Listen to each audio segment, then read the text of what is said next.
Hello, everyone, and welcome to the latest episode of the Modern Brewer podcast with me, your host, Chris Lewington. Well, boy, have I been busy over the last few weeks. I was at Mashfest, as I spoke about in the last episode. I've actually also been to the IBD's Southern Section dinner in Bristol, courtesy of the great Steve Wilkinson, so thank you for that. I've also been to the LBA meeting, the London Brewers Alliance, which meets every couple of months in London. I was actually at the amazing Howling Hops, which is really fun. I love that place. Great tank bar, one of the OGs. And I actually went to one of the more unique events in the UK, which is the Brewers Bristol Forum, which is the Brewers Climate Forum in Bristol. This is where like a bunch of brewers in Bristol here in the UK This is where a bunch of brewers in Bristol here in the UK get together to share their sustainability wins, push the environmental agenda in their breweries. It's just super cool and so great to be a part of that meeting.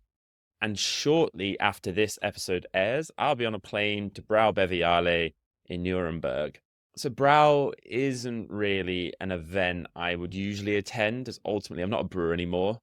So I can't really justify the economic or the environmental cost of going to sort of hang out with people, which is effectively what it would be. But this year I am going because I have an amazing project with Vault City in Edinburgh on. So Vault City are making the commitment to go to net zero. Now, for those who have listened to the last episode will know that this is not easy. They're actually building a new brewery and they want sustainability to be embedded in their process from day one, and I'm helping them on that journey. They're an amazing brewery making truly unique beers.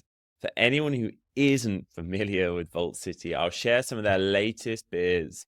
So one of them is a 15% double dunked deep fried churro impy stout. It's 15%. 5.3% chocolate strawberry Dutch pancake beer, and a 5% strawberry mango margarita. So this is just an example of how truly unique and absolutely smashing it at the moment they are. So it's great to be a part of that journey. I'm actually not sure, now I think about it, if a 15% impy stout is the best way to start this episode. But today's episode is all about non-alcoholic beer. Not a new concept to the brewing community, but what's really interesting is it's turning from a fad into a trend. It's fueled by society's overall leaning towards health and fitness and the negative health label beer has attached to it. So this has meant that NA, or non-alcoholic, has moved from the occasional bottle in the back of the fridge at the pub to like dedicated draft lines and entire breweries and businesses focusing only on beers without alcohol. But I'm going to be frank with you, as I kind of know what everyone says in private. As I said, as you heard, I've been to a bunch of events. I know what brewers say in private. So we can just be honest here on this podcast. The majority of non-alcoholic beers are a bit trash. They're either so worty, watery, or riddled with off flavors, and overall a lack of what makes beer beer. And it's no surprise. I mean, it is not an easy beer style or category to brew, process, or package. I mean, you can't shy away from the fact that fermentation is a fundamental part of beer flavor. So how can you make a beer taste like beer without it? Well, with me today is Jordan Childs of Mashgang. Now, I'm sure most listeners would have seen, heard, or drank Mashgang's non-alcoholic beers, but they are alcoholic craft beers' best-dressed cousin. And Jordan is going to share with us his journey towards how they built the best craft beer NA brand in the country, how they developed their recipes, and the key ingredients and processes that NA beer needs in order to succeed. But before we dive into the world of NA craft beer, this episode is proudly sponsored by SSV Limited, your trusted partner in crafting bespoke production solutions for the beverage industry. Whether you're just getting started or scaling up, SSV Limited is there every step of the way, from initial conception through installation to commissioning of your new equipment with exceptional after-sales support. With over a decade of experience, SSV Limited has been supporting the beverage industry across the UK and Europe, delivering top-tier innovative brewing systems, CO2 recovery solutions, process and storage tanks, as well as everything in between. Their expertise ensures that your project meets and exceeds your expectations from concept to completion. Ready to take your business to the next level? Visit ssvlimited.co.uk to learn more about their custom-built solutions. SSV Limited. Brew more, brew better. So without further ado, let's dive into the curious and rapidly growing world of NA beer with Jordan Childs. Welcome to the show, Jordan. Jazz hands. Hey man, I'm Jordan. I'm the head brewer and founder of Mashgang, a specifically non-alcoholic based brewery, which makes me very popular with people and parties. Started out in London in 2020 and now a global phenomenon. So long as, like the World Series, you only really count America and the UK a little bit. This is going to go great. This is going to go great. Yeah, so good. I love that was like straight, you must have done that so many times over the last year because you've recently sold some of the company or the company entirely. I sold all of it. What's going on with Mashgang in general? Some people would have read the press release like me, but some people wouldn't. Some people read the press release and got something completely different from it as well, which is great. I was in Denmark last week in Aarhus, like 3 hours north of Copenhagen, and someone was like, wow, I can't believe they'd let a Diageo-owned brewery come here. And I was like, what? Like, two guys worked there like once, but that makes, you could say, because I worked at BAE Systems, that BAE and I worked at Lockheed Martin, so you could say that Mashgang was founded as a partnership of BAE Systems and Lockheed Martin. That's why our drinks are the bomb. I haven't done that bit before, but I'm writing it down. That was That's going in the next pitch deck. Hell yeah. There will be no further pitch decks, Chris. This is it, man.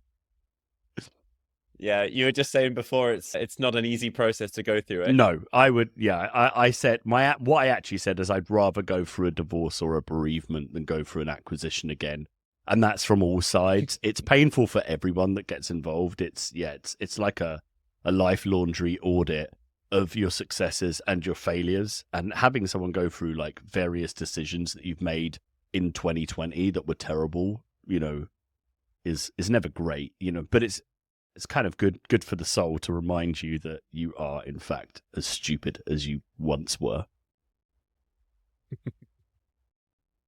Funny. Jordan, I mean, like, when you started Mashing, you said 2020, right? Yeah, so it was, yeah. So what was the NA market like then? How and why did you get into it, really? Mostly, I just thought, God, there's so much money in this. So I think I probably would have given a different answer that was less fair longer ago. And I would have probably said something along the lines of there wasn't any good choices and stuff like that. But that is not true.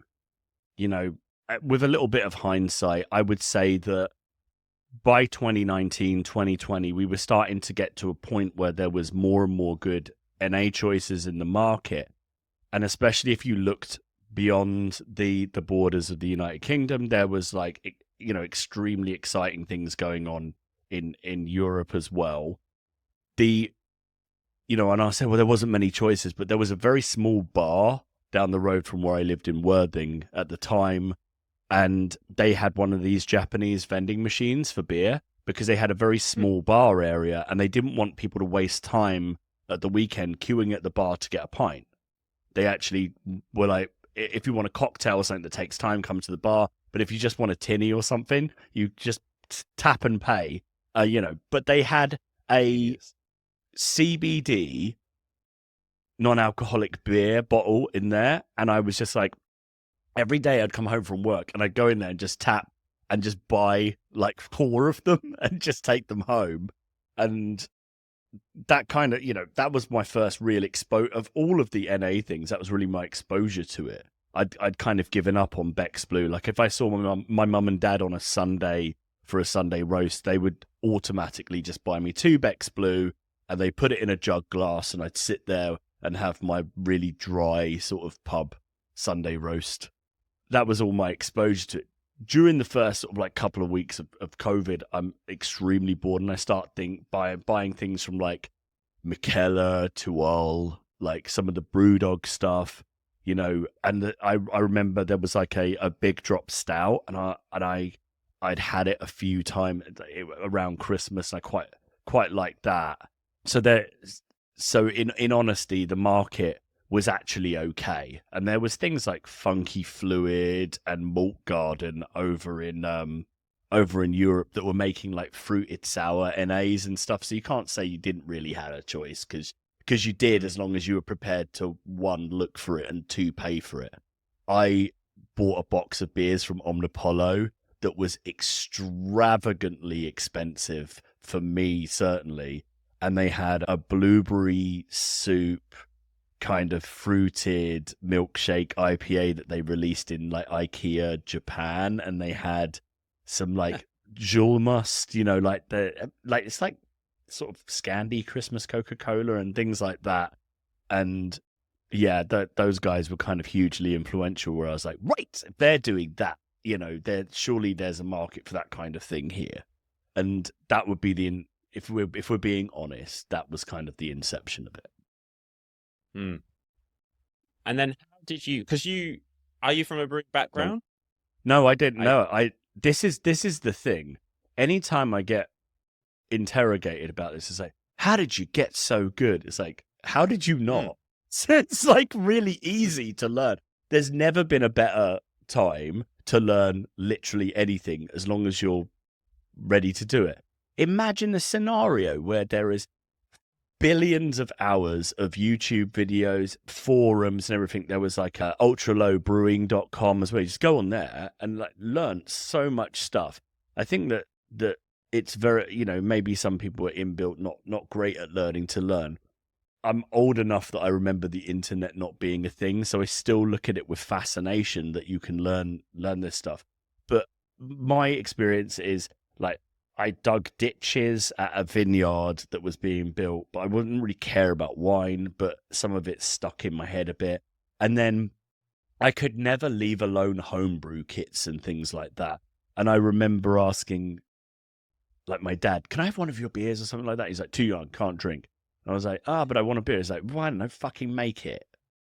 Like, I was like, what do you mean make it? He's like, go to Wilco, get a kit, make it. That's what I did when I was your age. I'm like, all right. So it was Foods Wherry was the first beer I ever made. Yeah. And then I didn't touch it for a very long time, and I wasn't into it then. I wasn't all grain brewing or anything.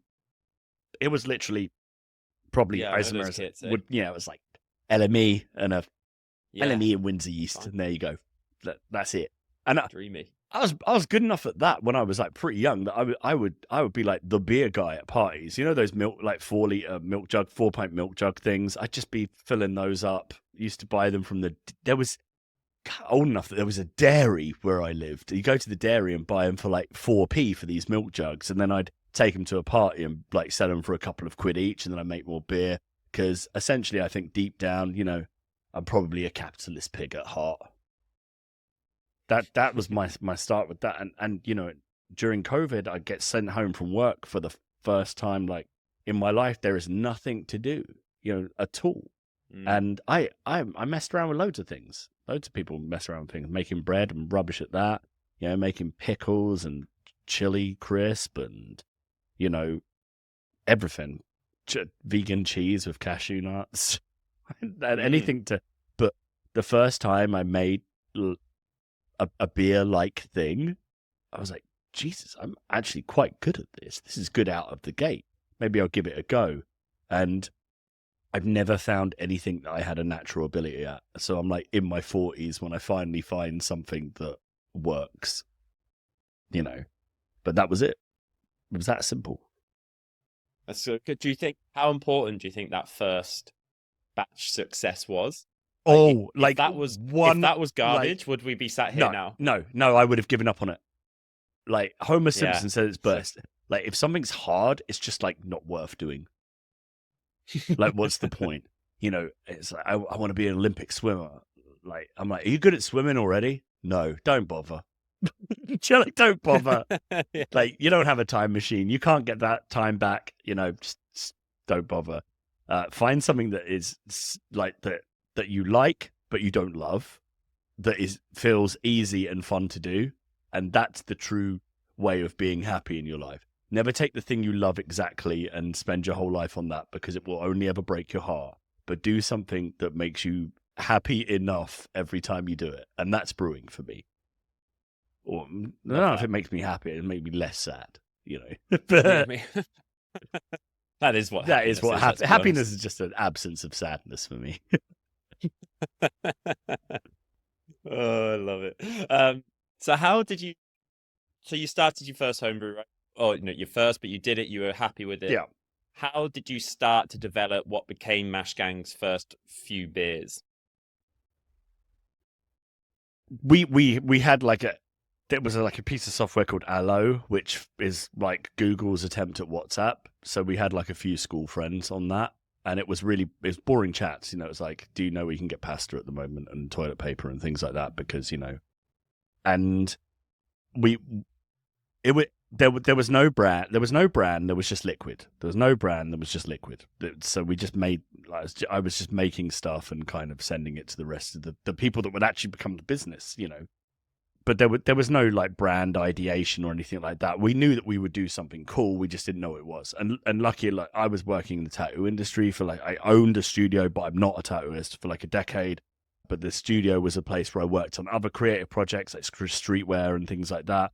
And like my wife's like a screen printer and graphic artist. We all had that. There was a lot of people out of work at that point because it was, COVID times. So I started buying artwork off of a load of our friends, and we were like, this is going to be for the brand. And I think the idea was eventually we'll find some kind of style, but I'll show you, hopefully I have it here. So this is the first commercially produced bottle. But what I want to show you is cool. how close it is. Oh yeah. Look at the logo. The logo's completely unchanged. Like Yeah, it's we were identical. so we just. I'm glad this hasn't blown up as well, because it says it's best Yeah. before July 2021, which means it's July 2020 when it was made. So Hey, that's a clean packaging run. yeah, look, That's a clean packaging clean run. and there. No weird stuff going on. It's like really clear. It's like hyperfined as well. There's nothing in there. I do keep thinking about opening it, but it's like number one of one, so I Yeah, can't yeah, really. yeah. It's But the brand just came together because there was no thought behind it. It was like, we'll have it like this until we one day get our act together and do it, and we just never did. So that was the beginning of the brand. And it's not great for a TED talk. And it's like, so how did you? I didn't. A lot of the times we're just pivot to whatever works. Yeah. I mean, you had a lot of natural talent within there. As you said, your wife's a graphic Yeah, designer. You've we worked in were lucky. You've worked in the tattoo industry, and you're around good design. So if that's one of your strengths, that's definitely going to be something you can do quite easily for a lot of people. Yeah. So yeah, it was here. I know we're going to talk about those kind of things, and I think people would assume that we're under very, very strict like intellectual property and stuff like that. But I think that the advice I'm going to give around it is more important than the minutiae of the detail of how we do it exactly, because I can get. How come you get Jamie Oliver's cookbook and you look at it, and why haven't you got 20 restaurants and a multi-billion-dollar empire? It's because it's more than the sum of its parts. Like, why the hell can I not bake a loaf of bread? I really can't. I wish I could. And it's something this winter I promise myself I will dedicate time to. But, you can crack on with that section if you fancy.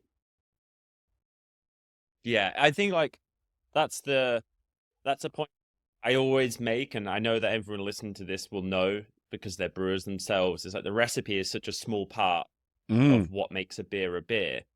But The sheer when it comes, terror of an acquisitional party when they're like, how long does it take to make a new beer? And you're like, if it's based on something you've done before, it still can go very wrong. And I say it takes about 6 to 9 months to commission a beer. What do you think? A new beer. And be happy with it. me, Yeah, you. yeah, it's tough. I mean, it depends on what it is. If it's a Exactly. one-off release, then I can Oh do yeah, a that. one-off really like Have the recipe done. If it's a core range beer, it takes months. it takes months, right? It takes Like months. it takes months, and it's like brewing is like science, alchemy, and magic, and also just how the kit's feeling. And it's like, how come Yeah. you can't make things exactly the same on exactly the same on exactly the same? And that's that. I think we've discussed this bit where it's how will you deal with a core range? I feel like you asked me that when we were in London. How will you deal with a core Yeah. range? I said, I think I'm done with the challenge of making 8 new beers a month, and I'd like to get very good at things being consistent. It's like the last challenge for the brewer is, people will make fun of like Molson cores and stuff, but the beer's always the same, and that's a really hard challenge for a brewer. But yeah, that's terrifying. that is the hardest part, is Yeah. consistency. And you're looking for tens of thousands of reactions to all happen in exactly the same way. Yes. And most breweries don't have the level of control or automation that is required to make sure that those 10,000 or tens of thousands of reactions happen at the same time. So consistency is always the biggest challenge. But like But telemetry. there's also two types of Like telemetry is Yeah, great, but it exactly. never tells the full story either. We've had bizarre things like massive temperature swings in countries we produce in. We produce in the Midwest, and we used to produce in Croatia. In summer, it's 30, 40 degrees. In winter, it's -10 and there's snow on the building, and some days it will happen in the same day, and it will ping pong between the two, and you've got massive volumes of stuff, and it is, even though they're jacketed and everything's controlled, tens of thousands of reactions, like you said. Yeah, because consistency to me comes in two forms. It comes in both consistency of single product. So, Just what your lager, your core lager, how consistent is that? But also the consistency of the brand making good beer. I think there's the And third one as well, and it's like, that some breweries, it doesn't matter what style of beer they've made. I think Brooklyn's one of these. You could pick it up and you start to sip and you're like, it's a Brooklyn beer. Easy. Like, It doesn't matter if it's like a sour or it's their like Vienna lager. You're like, I can still tell this is the thing, Boxcar was like that. Anything Sam made was like, you could just go, this is an old speckled head, this Boxcar beer. Whether you like, so yeah, agree. So with that in mind, because I believe that consistently, Mashgang has been one of the best NA beers I've drank consistently. And I do mean that. I'm not just blowing smoke, but I do generally mean that. You know me well enough. You could be rude to me and it would be okay. Yeah, I know, yeah. We've argued quite a lot in our career, right? So how do you create that consistency, and how do you approach like new product development as Mashgang? So that two very different questions, but I cover both of them. I'll do the second one first. So the inspiration almost certainly comes from somewhere other than beer, but it certainly comes from like a moment or an experience. It can come from anyone in the team, and one of the things that's very nice if you're doing something that is essentially different from mainstream alcohol is that you can look at something that has alcohol in it and go, how can I make something that's like that? And should I bother? An example of that is I loved like the beers from like 450 North and like Toppling Goliath and things like that. And in obviously the Vault City beers, and you start thinking, is there a point of us making a heavily fruited NA sour? Because will people get it, or will they think you just bought a very, very expensive, fizzy, innocent smoothie and just be like let down by it? but they were some of our best selling beers. We wanted to make them. We wanted to make them for us. But the risk that Vault City took with that 6-month sabbatical thing we did with them was insane. It paid off for everyone, by the way. It was great. Like, the customers loved it, and the ones that didn't like the idea of it didn't buy it, so they didn't complain about it. They didn't get funny about it. From the Brewers' perspective, the brewing teams at Vault City and Mashgang just learn everything all of the time. And I will say that at no point was it ever painful, and things came out unexpectedly, but they never came out bad. So it was a really fun project, and it was like, if you could imagine the sunniest, happiest blue sky kind of project, that was it. But on paper, it sounds like a bad idea.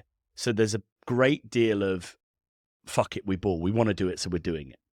I could, a recurring theme in our beers is like mango, chili, and salt.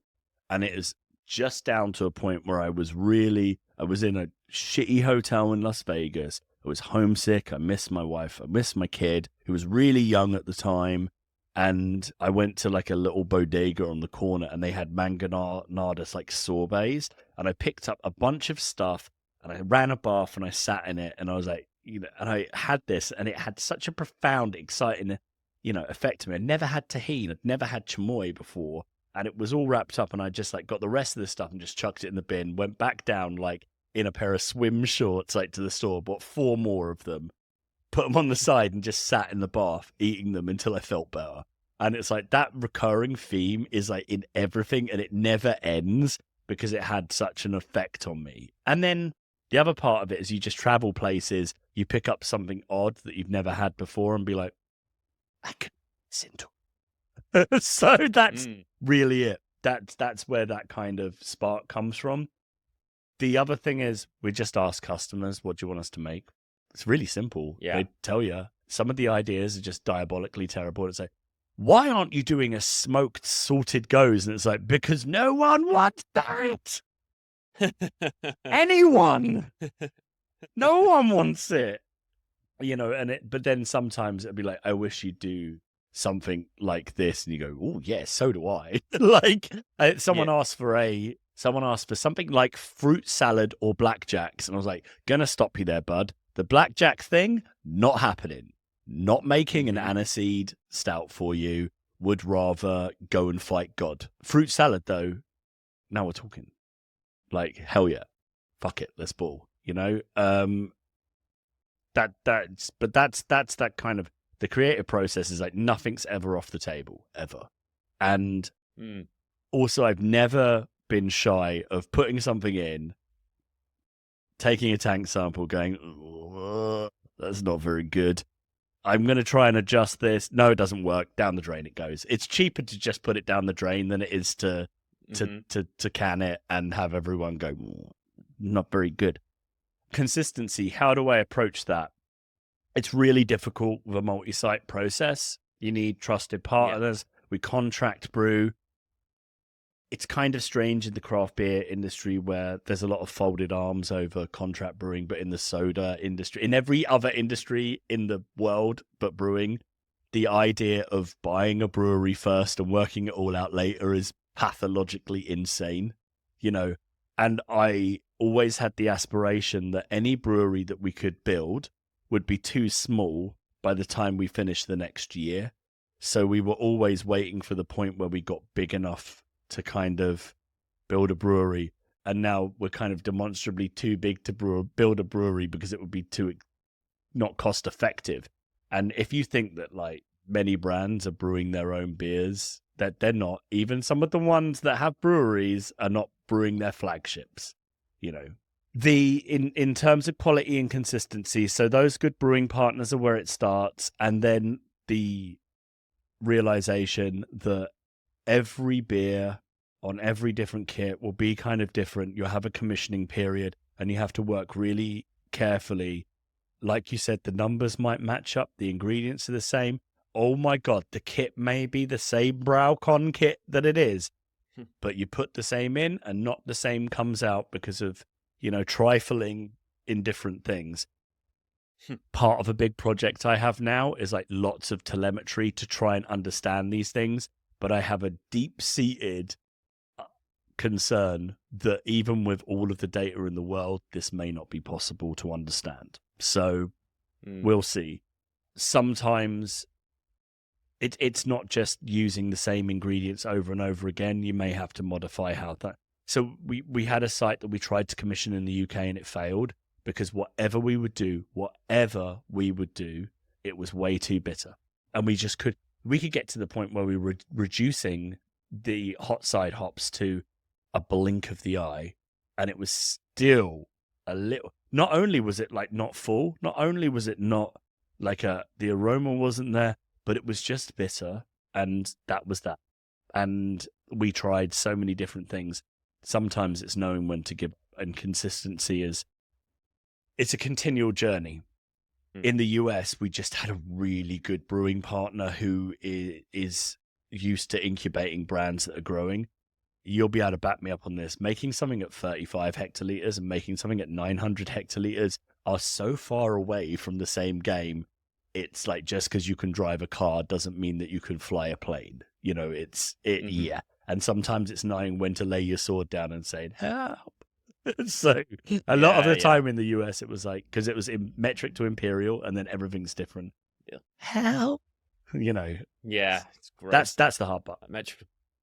Yeah, that definitely, and it's actually a way bigger challenge, as you said, when you've got so many contract partners. You know, I've worked in that contracting world, and consistency is the hardest part of it all.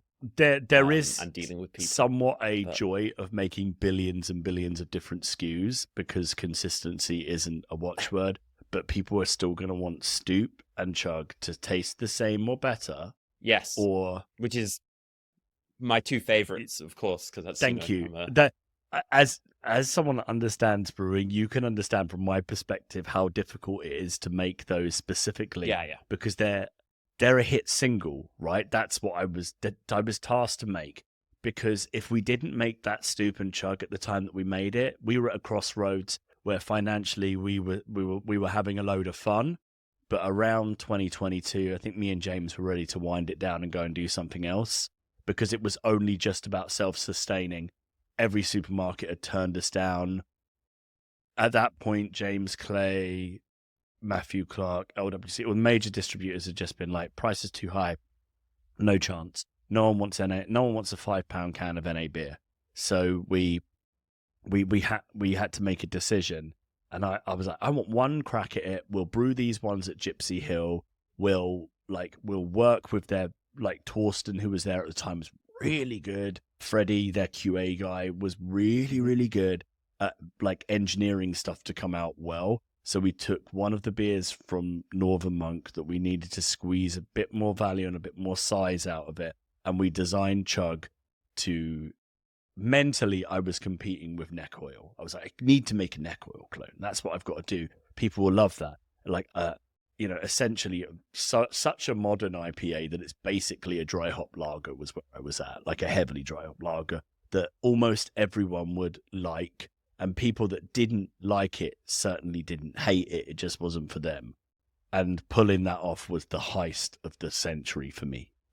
I was punching so far above my weight. And if it failed, it was okay. But that would have been the last of the money in the company. And me and James would have gone off and done new things. So cool. There's always that moment, right? I guess in success stories where there's that pivot moment where you have to That was the one. Do we leave? Do we make the effort? But the other thing is we weren't... Do we cut it out or do we risk everything? And it's cool. So going back to Chug. Yeah, of course. What were the bigger challenges you were facing and how did you overcome them? I think the first thing is price, right? Because it takes so many ingredients to make. That's what's not really understood is when anyone talks about the price of NA beer, they're always benchmarking it against Heineken Zero or things like that from the supermarket, where these guys can produce a beer for less than I can procure a label for a can, right? With the economies of scale. And we couldn't just brute force it. So what I looked at doing in those, and I this is where it was an expensive but really worthy endeavor, was we'd never used things like liquid hops before because there wasn't really a necessity to do it. But the backbone of Chug was like incognito in Spectrum, and that was kind of, it meant that when all else faded away and all else failed there was always like this robust background in there. The other thing was literally everything I could do to get to an exaggerated level of mouthfeel to overcome people's preconception that it was going to be watery and very fizzy.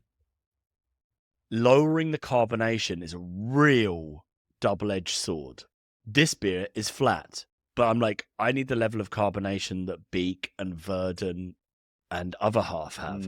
I don't want the level of carbonation that other NA brands were putting in, because the things that high carbonation is causing some of those weird metallic carbonic off notes that are sort of present that put people off. And also a lower carbonation point, I actually think gives a smoother, fluffier mouthfeel. So we were doing things like, how do we get it to feel more natural? How do we get it to smell better, right? And we found that, and head retention, okay? So like all of these things are coming together because it's all to do with overcoming a customer's perception. And we have a difficult customer base as well, because some people that drink non-alcoholic beers have never had a beer, or they've had one so long ago that their perception of what a beer is very different to what a perception of beer now is. I actually took one of the guys from the acquisitional team and sat him down in Houston Tap and went, this is a pint of Stone IPA. When I'm talking about the bitterness of a West Coast beer, this is what. And he took one sip and he went like, Jesus, what is wrong with that? And I went, not only is there nothing wrong with that, this is an archetype of exactly how you would do it, right? And he was like, I don't get it. I went, the problem is no one would get it unless they were in the place and the time when this reigned supreme. So that's my perception of what a West Coast, or at least like an American pale ale is like. That is what it is in my mindset. So we started looking at like, we have to win at this, we have to amplify the points that people disagree with. So Chug is scientifically designed, like from everyone's things they don't like about non-alcoholic beer. So in terms of like aroma, we like spunded it, and Spectrum smells nice once it's been fermented. So like spunding, it's, if you don't know, is essentially that you're naturally carbonating the beer in its fermentation stage by not having an airlock and letting the pressure build up, letting it out. But what tends to happen there is it traps a lot of volatile compounds that would be scrubbed out by CO2. But you're thinking already, hang on though, you're going to get like off notes trapped in early and stuff like that. So we have to do loads of stuff like ALDC, loads of like copper clear and things like to deal with that.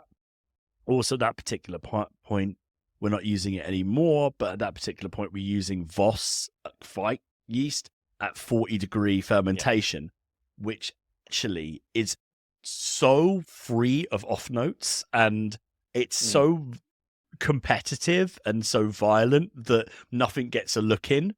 And I was just trying to build this fast to ferment, highly aromatic, low carbonation, high opacity, high final gravity beer.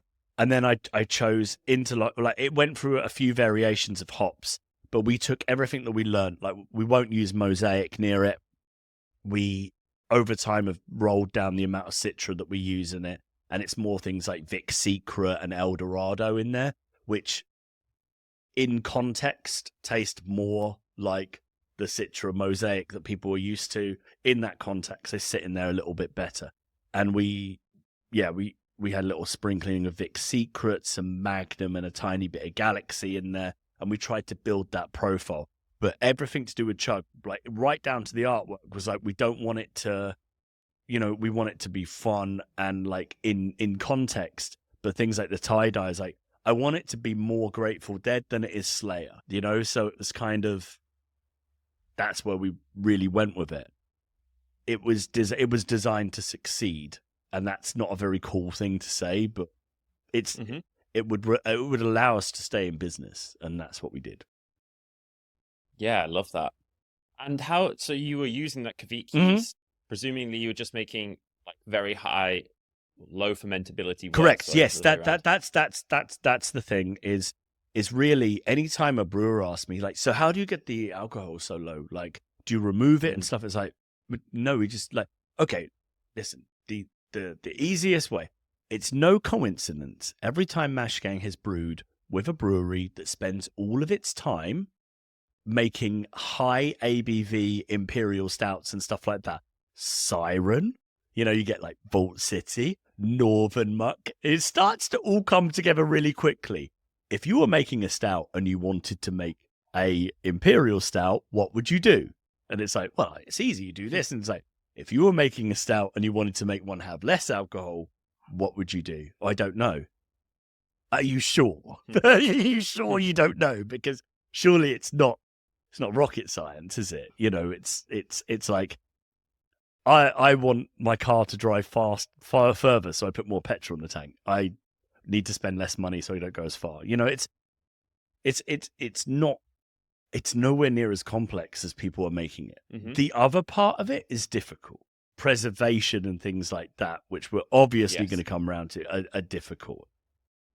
Tackling off notes, flavor profile, managing bitterness, perceived bitterness. You know, the other cheat code, like this is like full alcohol and imperial brewing is unfair because it allows you to drug your customer whilst you ask them their perception of something. Like if I could get my customer to rip a bong before drinking my fruited like sours, they're going to rate it higher. Do you know what I mean? And I know it's like, but like I love the craft beer industry and it's super fun. And I just, you know, and but I do like to dunk when I can on certain things. Like you go and look at the highest rated beers on Untappd, and it's like, it's a triple maple coffee breakfast stout. It's 20%, like rum barrel aged, like, and they're just like, do you guys like beer or would you like a large rum and coke? Because boy, like you don't need to spend £25 on this bottle of barrel aged imperial stout. You can just have 3 rum and cokes and it will get you there. Bear in mind, my best friends just make these things. So it's like, and if I was purchasing something for my father-in-law, like now, I would just buy him imperial stouts with chocolate and biscuits in it because he thinks he's a miraculous. Because imagine being like an older guy that's like, what do you like? Stout and whiskey. And it's like, wait a second, man. Do I ever have something for you? Like, yeah. Going into a pub in 1980s, like when everyone's drinking mild, being like, well, in about 30, 40 years, this is what they're going to be drinking. Like, God damn, hell. That's so funny. How do you get body into your NA beers other than just high gravity? Because obviously that's going to give you. Because otherwise it would be too sweet, you mean? I wish there was like a single answer for this. There really isn't a single answer, but it's like very low fermenting grains are good for it. When at the beginning, I used terrifying amounts of maltodextrin until I found out that maltodextrin isn't totally unfermentable if you put a literal... There was one point I put 1 ton of maltodextrin into a brew to see what happened. Yeah, so it will ferment. It will ferment when you do that. So that's not suitable. So many different types of things we've tried over the years, like making quasi oat milk sort of thing, like, you know, kind of like lots oats, loads of oats, and then like lower fermentable grains, and then selectively using like lower attenuating yeast strains when you really want something specific. Like Windsor's great for if I'm doing any kind of darker beers. I always go in for like a Windsor kind of, and then really just boost up your non-fermentables in there. Kind of works. And then, we talked about presentation's really important. So if I get a can of like Root and Branch like double IPA and I pour it out into the glass, the head retention's like 0 because it's greasy. And I don't even notice that. I don't think like, but most customers will pour it out and be like, no head, you know, and NA customers would be like, this beer is broken. It doesn't look like it.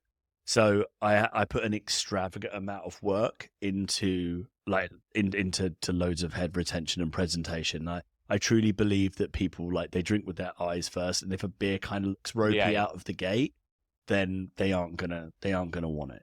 So and you're doing that with mainly the low fermentability yeah, grades. and like you know there are like obviously like seaweed derived additives that can help as well. Just use more sparingly than they seem to have like an opposite effect. And one of the things that me and Dave at Fierce found is we were working towards like a horizon that was false in a way. I'll explain it. We found that the head retention was better in the beer after it had been in the can a week. So when we were taking samples straight away, we were unhappy with them. We were working harder and harder and harder and harder to get more and more and more and more.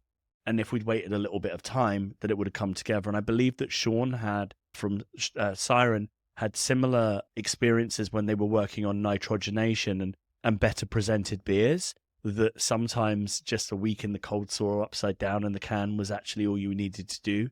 So we started to just factor that in.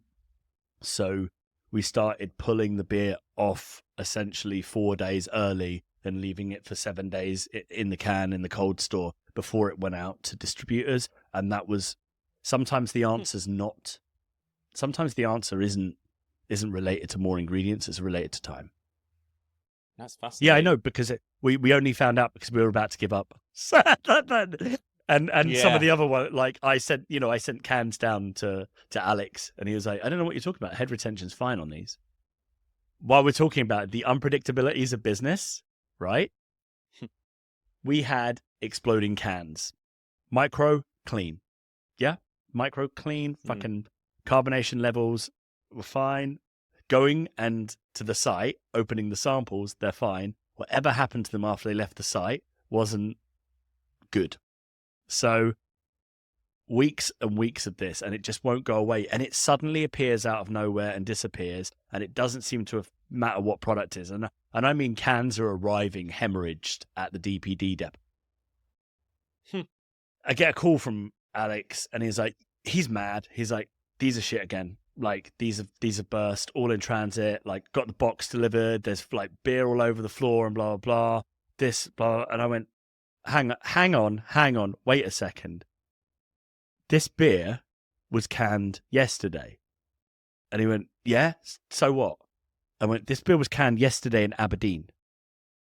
And he's like, I don't know what you're getting at. I went, but it was picked up at 6 p.m. yesterday by DPD. There is no functional way that it can be at your house unless they put it on a plane. And he went, no, they can't. So I rang up DPD and I said, do you air freight out a dice? And they went, yeah, for the southern orders and that, like the whole container goes on. And so basically the beers are being canned and then they were putting them in an unpressurized plane immediately after canning. No way. Like, bang.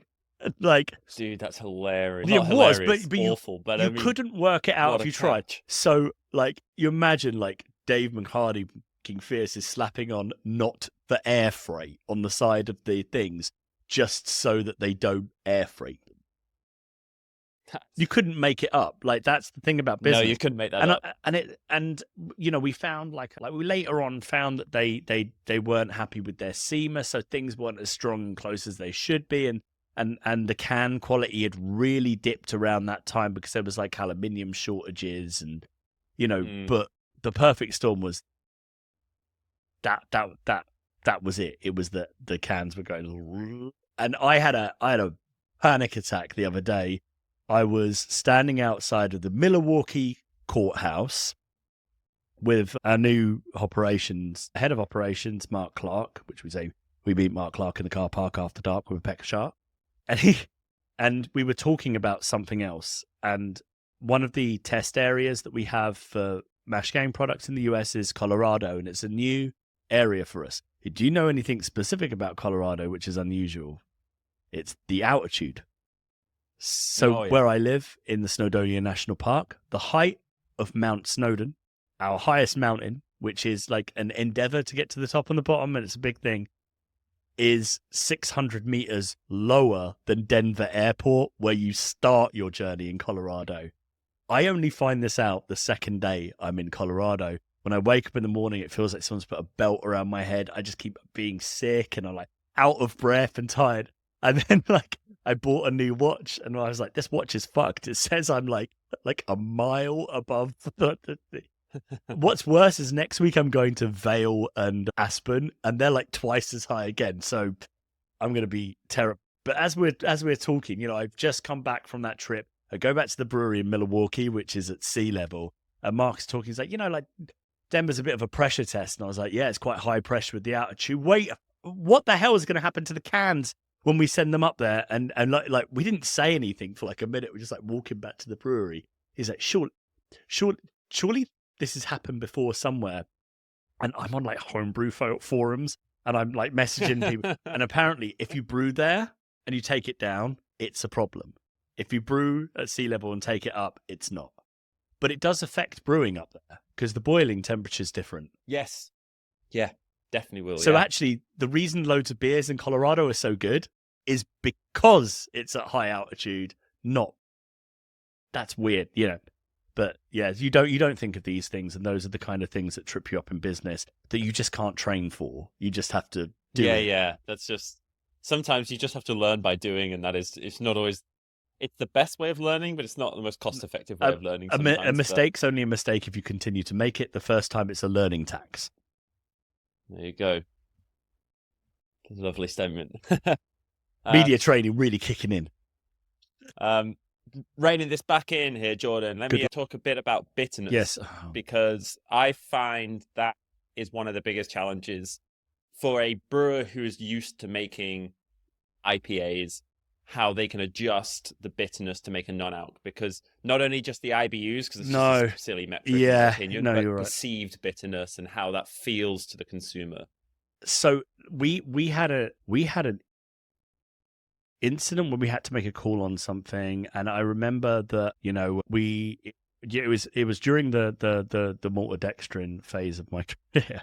Me and Adam Lyle from Northern Monk were making a beer which was called Stadium Craft, and the idea, it was like a play on stadium rock bands. You know, when you sell out and you try and Foo Fighters the whole thing, like nothing but singles. And we had a load of hops in the cold store that were like out of audit. So it's like they've been open, and it was like Brew One, Citra, like just loads of different stuff. And I was like, okay, so what we'll do is we'll get all of this and we'll put it in, we'll put loads of more. And I wanted something that was kind of very much like that West Coast IPA, but I wanted it to be very, very extreme. You know, I wanted it to be like malty and sweet and bitter, and it was designed to be too much. And it was kind of like a partial love letter to the memory of what like Sierra Nevada was like when you'd never had it before. So not like it is now where it sits in its, you know, because everyone's like every year is like, oh, I preferred last year's putty. It's like it's identical. Like it's just that you've had other beers in the time that have changed, so your perception's different. It's like if anyone can make a beer identically the same over years or better, it's Verdant, and you're not smart enough to say they're wrong. So, you know, and the maltodextrin delivery does not come. Like it just absolutely doesn't come. But we already had to start brewing, so the boil is on, and it's like it should be here in 15 minutes, and the boil's going at like 180 minutes. We're like, we have to agree that it is now not coming, and we have no way of backfilling it or doing any of that. So it's just been so many hops in there, and like the boil goes on and on. And you would think that it was incalculably bitter. No, because the universe doesn't work like that. The malts that we use like melanoidin malts and stuff, so I got like red color. Whatever happens during this magic phase, this beer we basically like at this point, it's like 3 hops almost. The grain bed's really low. The maltodextrin didn't turn up. So we kind of throw in some like Cali yeast, and we're like, we'll see what happens, but this is probably, but we haven't lost anything. You know, it's all leftovers and stuff. God, like it smells really bad, like really kind of like loads of off notes, really eggy and stuff. So we find the absolute bejesus out of it with like Clarax and Super Air, and we just chuck in all of it. Like there's something under here. Rouse it loads because it smells like eggs, and we left it for like 5 weeks. Poured off the samples, brilliant. Can we recreate it? No. So it's like the bitterness should have been off the charts, but it's really, really well balanced, really, really, really great. And the only thing we did is boil it for too long and omitted the maltodextrin. But it came out really good, and we've never made it again because it just is impossible to make. And it led to no useful research and development for us other than sometimes things happen and there's nothing you can do. Like sometimes you'll fall upwards to the level of your incompetence to the point where something great comes out. But yeah, the perceived bitterness thing is wild. Like I have been down to the point of where I don't even put hops in the boil or the whirl and just dry hop something to see what happens, and it doesn't pick up any bitterness in the dry hop. Yeah, it does. Like it does. Yeah, it does. Yeah, and there's nothing you can do. So I basically got to the point where there's some things that you don't know why they don't work, but they just don't. Like I talked to Sam from We Can Be Friends, and he uses Mosaic and loads of things, and it works. I'm just like, if I use it, it's fucked. So I just don't. I just avoid it. Certain hops, I just avoid them. And there is some point of, I've got so many other tools at my disposal that I can just go ahead and use it. But I tried things like Dynaboost and Hyperboost, which should be an analog to like Incognito and Spectrum. But straight away, it was like, it wasn't lab bitter, but it was consumer bitter. So I've still got some work to do with those, but at the moment it's always a battle, and people who have never drunk alcohol have sent back cans of beer and said there's a weird, like we do like a West Coast beer, and they're like, there's a weird note in it, it's like bitter, and you're like, yeah, kinda. Like yeah. And also there's something really interesting with like consumer feedback is sometimes it'll be very, very detailed but demonstrably incorrect. Like I bought your Vault City beer and it's incredibly bitter, so bitter I can't drink it. And I'm like, bitter like bitter. Yeah, bitter like Haribo. Sour? Yes, it's very, very sour. It's sour beer. It's gone off, and it's like, no, it's a thing. People like it. Have you ever had sweet and sour sauce from the Chinese? Oh, I don't have foreign food. I don't really like anything that's sour. And it's like, why did you buy the thing that's, I think continually I will make like something that's like a triple cereal milkshake IPA. And oh no, the Cryo Pop Tart. So we named it after Pop Tarts, a incredibly sweet thing. On the outside cover of the can has a polar bear holding a cube of sugar with a hop in it. And on the front, it says, now with even more sugar. The amount of people, and I swear to you, the amount of people that complained that it was very sweet was astronomical. I'm like, you don't go and buy a, like Super Scorcher, Satan's Hellfire, Napalm Strike, 999 hot sauce, and then put it on something and go, I can't have that. It's really hot. It's too hot. Like, what do you expect? So what I'm curious is, we talked about it, and in my opinion, the most important part of NA production is the sterilization or stabilization. It's probably a better word of the beer. What is your experience with stabilizing these sugar, low alcohol? What they're like the big things? Yeah, like I mean, we'd got good. E. coli, yeah, E. coli, listeria, botulism. Yeah, so serious stuff. It's serious stuff. So it starts with like relatively boring stuff, like in the first month or so of making stuff. It just didn't occur because it wouldn't occur, and that's not an incredibly great thing. But I don't think many home brewers, take for granted. can I like? There's like a tiny segue that gives rationalization before, so I can just that it will explain things later. Alcohol companies are not required to list every single ingredient they use on the label. And as the ABV of the product goes up, the amount that you can put into that product without declaring it is very, very high. Like things like certain types of blended scotch and stuff have all number of adulterants that we are not even allowed to use. Like one of the things they use them for colorants, we're not allowed to use because it's a known carcinogen. But I think that it's to do with dose. So in a shot of whiskey, it's okay, but in something that's larger like alcohol, it's not. So one of the early pushbacks I would always get would be, I'm not drinking non-alcoholic beer because it's full of chemicals. And it's like, what kind of chemicals? It's like potassium sorbate, metabisulfate. And it's like, your beer probably has those in too. If it's not been pasteurized, it's not been preserved, it probably has at least some of those. And they've probably been used and other things in the process that you don't know. And they are not required to do it. So, but we're required to do it. So that's why it is. I have enough of an education in food science related stuff, but I, not enough to be expert at it, but that I knew that pH range would be really, really important for suppressing some of the things. And if 99% of brewing is cleaning, 99.9% of non-alcoholic brewing is cleaning and procedures. And I will say that in my experience, breweries are really fucking lazy a lot of the time because alcohol is a very good preservative. So clean doesn't always mean clean, doesn't always mean clean. If we have a quality issue, 9 times out of 10, I say, was CIP correctly done? Yes, we do CIP. It's like, was it correctly done? Who was it done by? Who signed it off and who did it? And it's like we had a huge batch of stuff go wrong. And it turns out that CIP was done on the bright tank by the apprentice who had been working for a week on a Friday afternoon where he left early to go to a gig.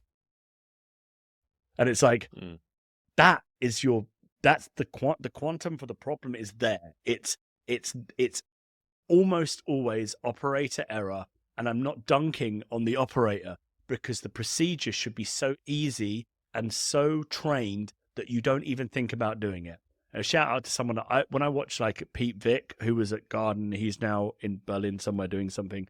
But I would watch him work, and he's like a submarine captain because he's done it so many trillions of times that he works clean on everything because that's how he does it. And you see people who have been trained by someone who's been trained by someone who's been trained by someone who's leaving next week, who's been trained by someone. And it's like, ungloved hands inside of ports, taking things off. And it's like, you've just cleaned that and then you've contaminated it. It's like, yeah, but I washed my hands earlier. And it's like, and stupid things like that. 9 times out of 10, it's about a robust standard operating procedure that oversees an extreme level of caution with cleaning, as well as like good hygienic practices and a clean space. It was like we were discussing the other day, the micro and the controls around tattooing are such that if someone comes in with HIV or hepatitis, should you really turn them away for tattooing? Because you should be prepared to treat everyone like they are infected, because someone may not know. And just because they don't know they've got hepatitis means that's why you act like it. So you should always act like the tank could get an infection. And that's where it all begins. Now we're at the point where we are into extreme micro controls. We take the cans that get delivered and then we cut bits out of the membrane and we try and grow to see if there's any inhospitable pathogens, any kind of wild yeast or anything in the can before it even starts. And I doubt many breweries do that because it would be unnecessary. At the breweries, we flash them with UV and they'll rinse with a solution. And I'm going to say that I can't remember exactly what the solution, it was an acid-based solution that we used. And we trialed several different types to clean the cans before they went in. Because only when I visited a brewery and saw all of the cans lined up by the forklift waiting to take them in, I thought, hang on, this step is part of the 10th step these cans have been through. And on a completely unrelated call, we don't produce at Fierce anymore, but we obviously still talk. One of the guys from the team rang me up and said, "Have you ever had this from X company that basically they hadn't put the toppers on and the cans were full of rainwater?" And he was like, "I don't know what to do. They won't take them back because they say the cans are sold to you as not sterile." And that's where it all begins, all of these points of control. So for us now, at the level that we're at, we have full batch traceability on every single ingredient, our yeast strains, and we make sure everything's noted and it all goes into a centralized database. So if in 2 years' time we have a problem with one of the cans, we can trace back to where it was likely to have happened, and we make sure that everything goes for lab testing before it's canned, when it's canned, and after the first week of canning. In terms of preservation methods, I'm now warming up to inline pasteurization with managed cans. I still prefer tunnel pasteurization, but you have to design your beers to be tunnel pasteurized. I think Velcorin's incredibly effective and an underused ingredient in the UK, and I think people were scared of it for silly reasons because you're already consuming products that have it in. If you ever drink orange juice, apple juice, if you ever drink some like wines, you've had it. Like there's no way of telling that you've not had it because it's not present in the product when it's drunk. So I think it's extremely effective. I have been experimenting with some of the fungal based clean label preservatives, which James discovered from a forum on growing, like mycelium forum for growing culinary mushrooms, that people were using German Capri Sun to sterilize things because it has some kind of ingredient in it that's very good for it. And we tracked down that was an extract of a mushroom that was being used as a fining agent, and we just couldn't get it to work in our process. We just couldn't get colony counts were the beer actually looked really great. It's a really great fining agent. We just found the colony counts were not really effective with it as much. But I do hope that gets worked out sometime because it's like an industry game changer in terms of quality if it gets to work. And there's a couple of brands that are working on similar things like Shinova Bioworks and Langston's are kind of have a few things around those.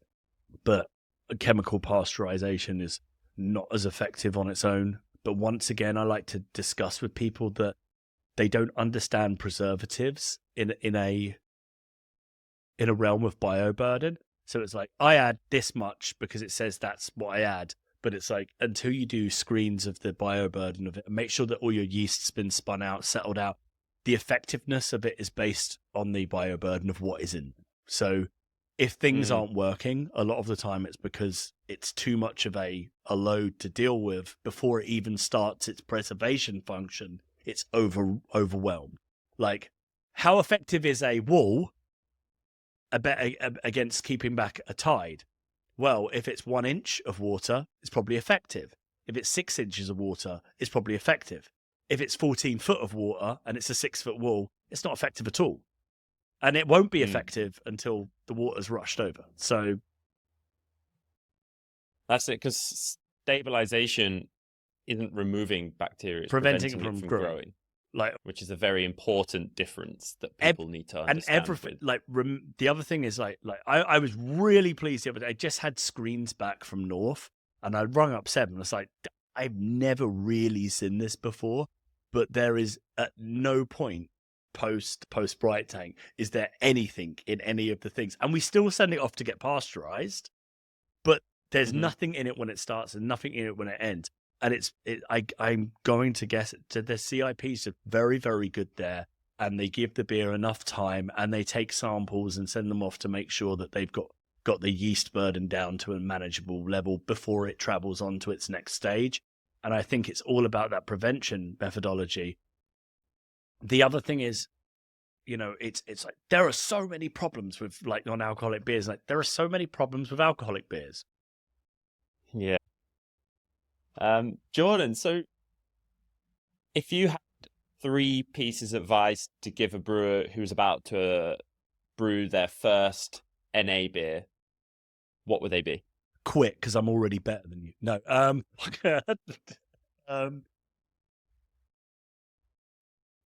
Don't don't try and make a really cheap thing because you're getting told there's going to be more margin on it and like it doesn't really matter and this is going to be a real money spinner for you. Like, don't cheap out. Do it. Spend the time, the care, the patience, and the cost that you would on any other beer that you were making. Number 2, don't take the piss out of your customer with the name of the beer. Like, I think it's incredibly bizarre to like, you know, like, I don't want to have a beer that's like called Cucktoberfest or something, or designated dry ver, or I don't know, like sissy water or nanny state or something like that. You know, like, I don't want to stand in a bar where the first thing that happens is I have the piss taken out of me by the brand. It's like that's bizarre. Don't do that. You are under no obligation to make any kind of pun on the name that it's low alcohol at all. Ever. Number 3, did you get all of your other beer styles correct and the best that you've ever done them on your first go? No? Then when this goes wrong, inevitably, because something isn't quite right, don't give up. Don't give up on it. Take it on the chin. When you get feedback and it's horrible because it kind of sucks, it's halfway to being good. You've got another crack at it, put it through, do it again. Just give it, like, going back to point 1, give it every single chance you'd give a full ABV beer. That's my 3. Is that fair? Love that. That's they're great. They're I kind really of my enjoyed peeves. the one about not. I love not. No, you are under no obligation to make a pun. You are like you. It's like it's so funny because it's like, oh well, we must play on the fact that it's non-alcohol. And it's like, no, I was actually a lot of people who drink non-alcohol, the last thing they want people to know is that they're drinking non-alcohol. Yeah, like they're just like, I just want to enjoy a beer like everyone else.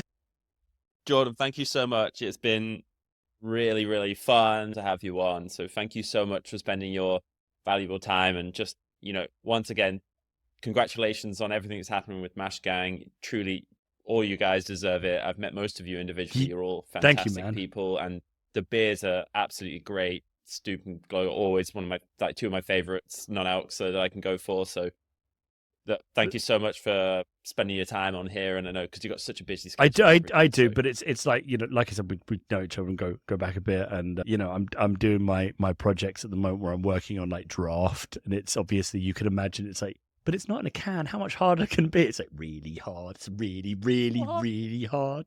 And the funny thing is, like, post acquisition, like, only one person left the business during the acquisition, and he probably would have left anyway because he's having a baby, you know. And it's like, and even then, he hasn't left yet. And like, we keep saying like he's supposed to go this month, but it's like I can tell that like it won't be forever that he goes away and comes back. And it's like, we're still very like, it's still a shit show, so we're very much in charge of it, you know. That's great.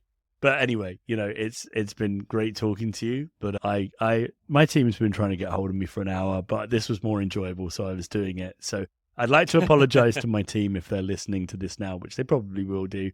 It was me ignoring you because I was on this podcast. And on that excellent note, thank you so much, Jordan. I appreciate you. Appreciate you too. What an incredible personality in the brewing world. It's so great to have Jordan on. And yeah, their beers are doing really well. Their brewery's been acquired and doing really well. So it's great to hear. If you enjoyed this podcast, please hit subscribe or follow, and make sure that you share it with your brewing friends from all around the world, as I really hope to grow the reach of this podcast and what will be very soon the YouTube channel for the people who are listening to this. We might just be on YouTube now, but this episode will be live on YouTube over the next coming months. So if you want to see us in real life, see Jordan, see me, go check out our YouTube channel on the Modern Brewer podcast. Thank you so much, and I'll catch you on the next episode of the Modern Brewer podcast.